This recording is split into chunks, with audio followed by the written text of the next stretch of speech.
Hi. இன்னைக்கு என்னுடைய client வந்து ஒரு கொஸ்டின் கேட்டாங்க. இது ரொம்ப ரொம்ப இம்பார்ட்டன்ட். இது எல்லாருக்குமே இந்த டவுட் வந்து வரும். அது என்னன்னு சொல்லிட்டு பாத்தீங்கன்னா, மேடம் இப்போ நான் வெயிட் லாஸ் ப்ராசஸ் ஸ்டார்ட் பண்ணிட்டேன். எனக்கு ஸ்வீட் சாப்பிடணும் போலக்குது. நான் சுகர் யூஸ் பண்ண ஸ்வீட் எடுத்துக்கவா இல்லைன்னா வந்து ஜாக்ரி வெல்லம் யூஸ் பண்ண ஸ்வீட் எடுத்துக்கவா அப்படின்னு சொல்லிட்டு கேட்டாங்க. இப்போ 100 கிராம் வந்து சுகர் அண்ட் வெல்லம் எடுக்கும்போது கலோரி வந்து ஈக்குவல் தாங்க. இப்போ சுகர்ல வந்து 400 கலோரின்னா வெள்ளத்துல வந்து 380 கலோரி இருக்கு. சேம் கலோரி தான். இப்போ சுகர்ல நியூட்ரிஷன் வேல்யூ வந்து 0.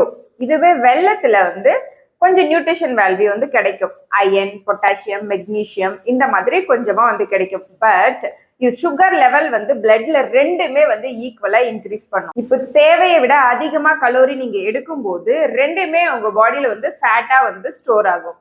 இப்போ இதுக்காக நம்ம வந்து ஸ்வீட்டே எடுக்கக்கூடாதா அப்படியெல்லாம் இல்லைங்க, தாராளமா எடுக்கலாம். இப்போ கலோரி பேஸ்ல நீங்க வந்து கால்குலேட் பண்ணிட்டு இப்போ ஒரு நாளைக்கு வந்து இப்போ 1800 கலோரி நீங்க எடுக்கிறீங்கன்னா அதுல வந்து நீங்க மற்ற கலோரியை வந்து டெபிசிட் பண்ணிட்டு இந்த ஸ்வீட்டோட கலோரி நீங்க வந்து ஸ்வீட் எடுக்கும் போது அதோட ஆட் பண்ற கலோரியும் ஆட் பண்ணி நீங்க எடுக்கும் போது உங்களுடைய வெயிட் லாஸ் ப்ராசஸ் எந்த வந்து ஒரு டிஃபிகல்ட்டி இல்லாம அப்படியே வந்து அது கண்டினியூ ஆகும். இப்போ நீங்க இதை டிசைட் பண்ணிக்கோங்க, சுகர் ஸ்வீட் வேணுமா இல்ல வெல்லம் போட்ட ஸ்வீட் வேணுமா அப்படின்னு சொல்லிட்டு, இல்ல ரெண்டுமே அவாய்ட் பண்றது பெஸ்டான்னு சொல்லிட்டு சூஸ் பண்ணி எடுத்துக்கோங்க.